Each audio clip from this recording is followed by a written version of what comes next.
Another thing that Quicksilver can do that's a little bit more advanced is it can display reminders for you after a certain amount of time. So you could say, well, I want to, I let's say that every time you do laundry, it takes like 25 minutes to go through the washing machine, right? So you got to put the clothes in the dryer in 25 minutes.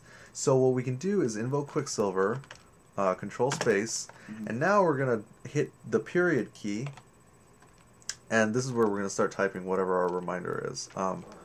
Put clothes in dryer. Okay, so now if we hit enter, it's going to do whatever it is on the right hand side of Quicksilver, which is large type. So if we hit enter, it's just going to show this up on the screen. Not particularly useful. But if we try that again, put clothes in dryer, and then hit tab again, and now we hold control and hit enter, we'll get a whole different set of options. And this is where the power is. So we're going to do run after delay. So I'm just using the down arrow to select it, and then I'm hitting tab again to switch to the third pane of Quicksilver, which is basically like the end of the line for Quicksilver. And here, you could type 25M for 25 minutes, but in this case we're just going to do 5S for 5 seconds. And I hit enter, and now in a couple of seconds we're going to, that box is going to pop up to remind you to put the clothes in the dryer. Oh, that's pretty cool. Yeah. So for hour, would you put like 1H? Right, yeah. Run after delay, 1H. Oh, okay. Yeah, so H for hour, M for minute, S for second. You could also have it do run at time, and then put like, 10 p.m. and that it'll run it at 10 o'clock. Like, go watch the Colbert Report. Yeah, go watch Colbert Report, 10 p.m. Go. Yeah. So that's pretty cool, but what if you have these reminders set for yourself all the time? Let's say you're doing laundry every weekend or whatever. Yeah. You can set up. Hopefully. Yeah, hopefully, right? We can set up a trigger or a hotkey, so that you don't have to install it Manually, like. Well, yeah, so that you don't have to run the command every single time. But it looks like we're having some technical difficulties. Well, about how many times a day, like during your work period, do you say that you use Quicksilver? Gosh, okay, well, every time I have to open a program, I use Quicksilver. And every time, I have to like check on some food in the oven or something, I use it. I also use it to play songs. Another thing that you can do, maybe this isn't going to work, what you can do is add different folders to the catalog.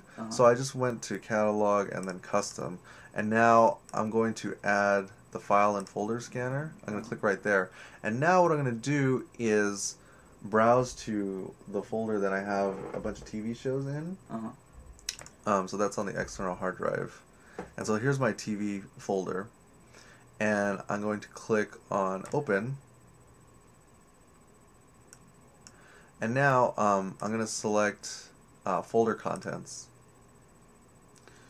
and yeah, so now what that's doing is it's looking in my TV folder, and it's looking in the folders inside the TV folder, and it's going to go 2 levels deep. So let's say inside the TV folder I have a folder for Lost, and then inside Lost, inside the Lost folder I have a folder for season 1, 2, 3, and 4.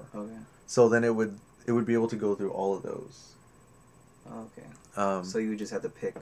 You just have to kind of know what level you have to go through. Right. Yeah. I mean, if you just had all your TV shows in one folder and they were unorganized, then you could just leave depth set to 1. But in this case, we want to go to 2, and you might even want to set it to 3 just in case.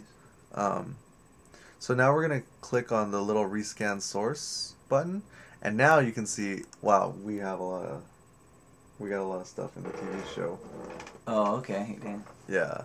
So now we can close this, and we can invoke Quicksilver again. Mm-hmm. So now we can go TV.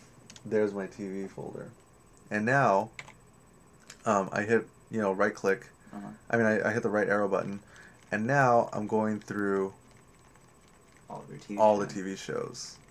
So I mean we can just go like right here to Arrested Development, and season 1 I have all these episodes right here because I have the DVD. So I'm just gonna hit enter, and it opens up QuickTime Again, that no heads were turned. with Arrested Development. But it gets a little bit better because if we invoke it again, TV. Oh, okay.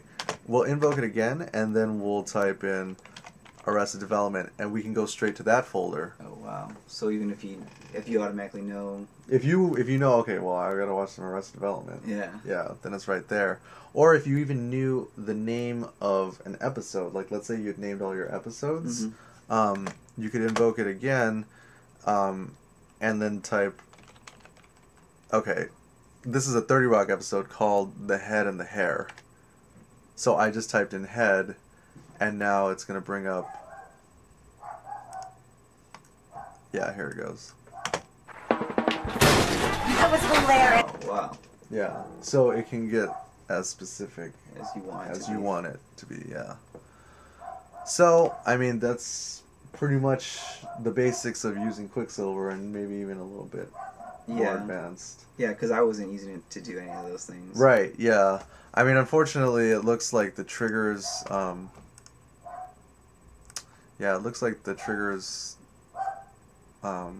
of the program is just, like, not working right now, so maybe we can get that working later in the future.